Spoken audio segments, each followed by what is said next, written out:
真的有如白驹过隙，时间过得飞快。转眼我们在旅途上已经第48天。这一天我们是从首尔飞到福冈，只要1个小时20分钟。下午2点20分首尔起飞，3点40分就降落在福冈了。一下子就到了，比 KL 坐巴士去车了才快。机票一个人韩元是76000。来到福冈，第一件事当然是吃拉面，因为一兰拉面的总行就在我们酒店的隔壁。一兰拉面塞够！1个半月以前，我们从吉隆坡飞到北京，然后坐高铁到中国东北的几个主要城市和边境小镇转了一圈，接着从沈阳飞首尔，在迎春花、梅花还有樱花一起盛开的春天，在首尔漫步了17天。接着我们飞到福冈，福冈距离首尔其实很靠近，要是从釜山飞就更靠近了，因此福冈可以看到超多年轻韩国游客。两地的距离概念其实看地图就很清楚了。这里是日本群岛和东亚大陆距离最短的地方，中间这个海峡叫做对马海峡，名称源自这一座叫做对马的海岛，属于日本，所以自古福冈就是日本对接东亚的窗口。古代日本使者到东亚大陆各国，或是遣唐使，也就是派去大唐学习的学生，就会从这条海路越过对马海峡，然后沿着朝鲜半岛的西海岸线，选最短最安全的海路穿过大海，去到山东半岛，接着再继续到长安或者是洛阳。然而历史上也有很长一段时间，朝鲜半岛的政权与日本敌对，那么日本人就只能绕路走南部这2条要跨越大海，因此也非常危险的路线。福冈所在的这一整个岛叫做九州 Kyushu， 也就是 Negeri Sembilan， 其实跟我在马来西亚所住的森美兰州是同一个意思。九州和日本最大岛本州 Honshu 之间有一个非常狭小的海峡，叫做关门海峡。这里也是一个 geographical choke point， 控制住这里，那么日本传统的政治经济中心，比如奈良、大阪、京都，跟东亚做生意的通道就会被切断。蒙古人1270年和1281年大举进攻日本，目标就是攻下福冈，在九州立足。2次都因为日本方面做好了准备，蒙古大军无法登陆，结果都遭遇大台风，所以2次都几乎全军覆没。这2次有如天神派来解救日本的台风，叫做 Kamikaze 神风。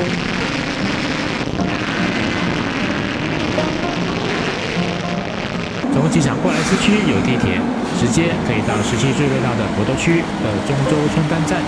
我们在这里 check in 了预定的酒店 Vessel Inn， 是一个3星商务酒店，房间很小，可是非常接近地铁出口。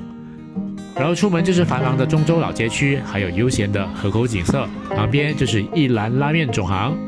而且最爽的是晚上居然有提供免费宵夜，是博多的特产明太子，无限量供应。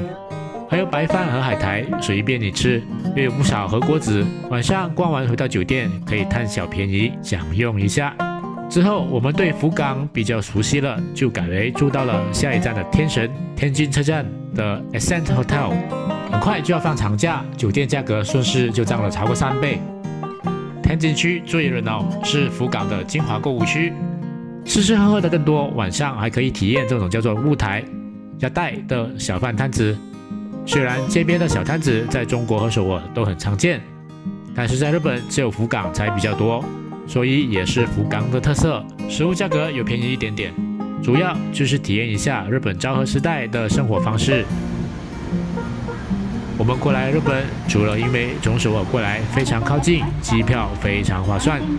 另一个同样重要的原因是因为这个时候日本刚好要结束一个时代，第125代的天王明仁天王会在2019年4月30日退位，而他的年号 Heisei 就会在当天结束。5月1，他的儿子德仁继承王位，新年号 Reiwa 就开始了。这是一个难得一见的时机啊！我对这件事感到相当好奇，所以在出发以前就决定了要趁这个机会到日本看看年号交接是不是有特别隆重的仪式可以参观，那我就可以在现场开开眼界啦。结果万万没有想到，虽然日本天皇是在东京，但是其实新年号令和与福冈的关联更大。我是去到九州的日本博物院才明白，原来令和这个年号就是出自福冈。这要从太宰府说起。太宰府是中国唐朝时期古九州的行政中心，距离福冈市区坐地铁大概1个小时就可以到。由于日本的学问之神菅原道真，因为政变被流放到此处，并且在公元903年含恨而终，被埋葬在这里。在他的墓地上，后来建了安抚他的怨灵的神社，叫做天满宫。今天天满宫演变成了祈求学问之神保佑考试合格、金榜题名的神社。所以一兰拉面在太宰府车站旁边的这一家拉面店，有一个特别版的合格拉面，五角形的碗旁边写着合格，寓意念书升官、考试及格。其实面的味道是完全一样的，除了五角形的碗，据说福冈市区还有另一个长方形的碗，这个嘛我就完全错过了，那个听说口味还是有不一样的。而九州的国家博物院就隐藏在天满宫后面的山谷，要穿过一条长长的隧道才会出现。相比有1000年历史的天满宫，博物院风格完全现代化，对比强烈，感觉有点突兀。前面讲过，福冈是日本接受中华文化的入口。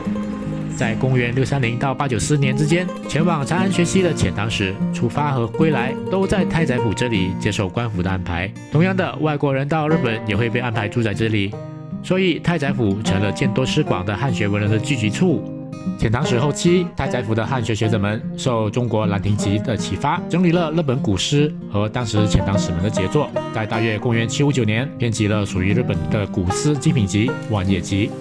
新年号令和就来自《万叶集》。1200年前，公元730年，当时统领太宰府名叫大半吕人的贵族，为诗集《梅花之歌》32首写序，同样以《兰亭集序》为范本，并且以汉文书写。于是初春令月，气数风和，一批敬前之粉兰熏配后之香。其中初春令月，气数风和就是瑞瓦的出处。其实这一句的范本是汉代词赋家张衡的《桂田赋》，写于公元138年。于是中春令月，适合其心，园系郁茂，百草滋荣。令月意思是吉祥美好的月份，和就是大和民族还有和平的意思。所以新年号令和的意思，根据安倍晋三的解说，就是让日本人民一起珍惜培育日本文化，令所有人都可以美丽盛开的和平时代。重点是日本文化的延续，以及希望令和时代会是一个和平的年代。Abe also said it symbolizes the hopes of Japanese for tomorrow and that their hopes blossom. He compared it to a plum flower blooming brilliantly and heralding spring after a harsh winter.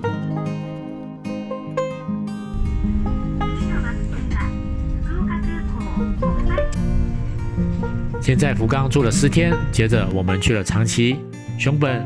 别府、佐贺的福德道和神社。结果因为在年号交接5月1日那天，日本有10天的超级连假，福冈酒店完全爆满，我们只能住到北九州的小仓去。后来我还在小仓纹了个身。我们使用的是各种各样的旅客周游券，所以就算我们在九州北部东南西北的跑，也很划算。接着在5月3，我们倒回去福冈，住在天神区。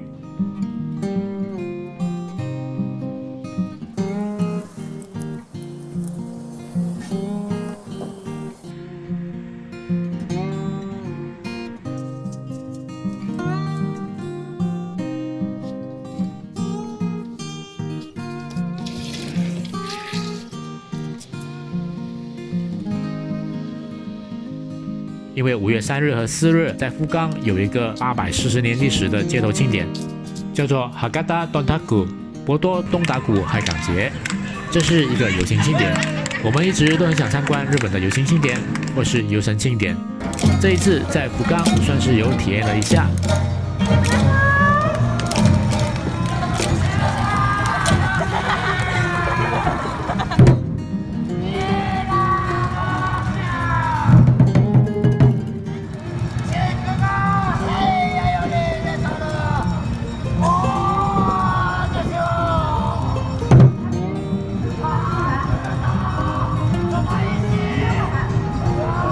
是这个跟预期的有一点不一样，除了传统打扮的歌手舞者以外，更多的是各种公家单位，或是各大小学校，或者是学校里面的体操队团体、乐团，甚至各个市民兴趣爱好团体都会参加Dontaku。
端塔谷这2天，整个市区的路都会规划起来，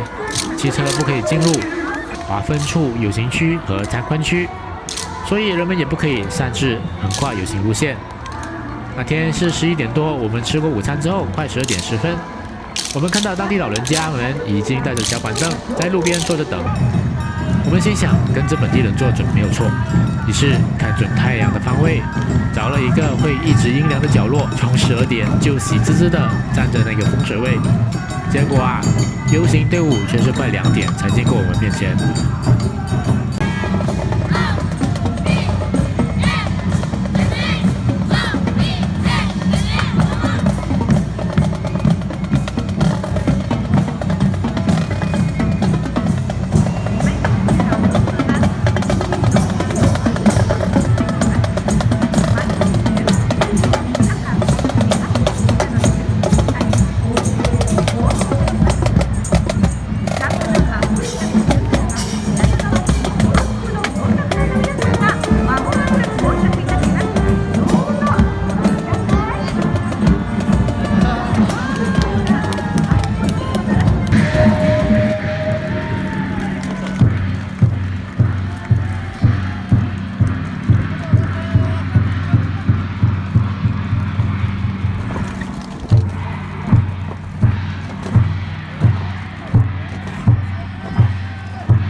游行队伍里面也有外国人大学生。话说啊，福冈有超多外国学生，到处都可以看到他们打工。在酒店当清洁工的小姐姐来自斯里兰卡，同样也是斯里兰卡的40几岁大叔，在拉面店当小弟。也有孟加拉的20几岁的男生，在 7-Eleven 当掌柜。更多的是泰国的年轻人，他们大多数会在快餐店打工，真的随处都可以见到外国留学生。用英语跟他们聊天，都说是来上学然后打工的，之后都要回国。所以这个端塔谷其实它宗教民俗的成分比较少，这比较像福冈的市民同乐会。游行的最后已经是5点了，为了看端塔谷辛苦了一整天。晚餐就来一顿 motsunabe，motsunabe 就是肥肠锅，用的是和牛肠，这是福冈的庶民美食之一。韩国的gopchang是铁板干煎，而福冈的 motsunabe是在汤锅里，一般会有酱油或是味噌2种口味，但是主角依然是肥肠脂肪里面的和牛香气，还有肠子嫩嫩的口感，越嚼越香。喜欢肥牛油脂气味的会被香到受不了。汤煲到最后变成浓浓的汤汁也不浪费，可以加饭或者加面，把锅里最后一滴肥油也吃下肚子，妥妥的心脏病炸弹。motsunabe的价格一般是1700元左右一个人。比较有名的店在天神的购物区里面都有分行，比如说消乐或者是Aoyama。比较特别的是这家小店叫做莫素本店，墙上都是福冈名人的签名。在一个不起眼的店铺的2楼，小小的楼梯间，从地面门口排队到2楼，排我前面的几个都是韩国人，应该也是韩国旅客之间颇有口碑的一家名店，有时间可以去试试看，要不然去消乐或是Aoyama的总店也是不错的。除了motsunabe，福冈还有很多好吃的。在这里差不多10天，到处都在排长龙，尤其这家新信纯情拉面，每一天都是从早排到晚，就连晚上10点下着雨的夜晚，也都有人在排队，超级夸张的。因为就在我们住的酒店的楼下，所以我们也趁早上10点比较少人的时候去吃了一碗。最后我把汤都干了，应该汤头还是不错的吧。墙上一大堆名人签名，我们吃饱出来的人龙是这个样子的，真的是超级夸张。另外，九州也有花看，这里有名的是紫藤花，虽然一般是4月尾5月初会盛开，可惜今年花季来得早。虽然我们就是在这个时候在九州，可惜盛开期已经过了。我们还是有一点点运气的，在福冈的最后几天，居然碰上了天空之城的展览，这个当然肯定立刻要去看。位置是在福冈博物院，展览不大，可是超级多人。展览内容主要是天空之城里面的手稿，还有大型雕塑以及场景，里面不太可以拍照。但是其实外面的天空之城飞船模型，已经是其中最精美的展品了。另外不得不提一下，天神的火车站和巴士站都是在购物中心里面，长途巴士站在3楼，火车站是在2楼。其实小仓也是这样，火车站直接建在大楼里面，子弹火车从大楼里面进进出出。好吧，这一集又啰里啰嗦了，下一集我们会继续我们在日本的行程。要是觉得我们的视频内容还可以，记得反手点个赞，然后加个关注，感谢您。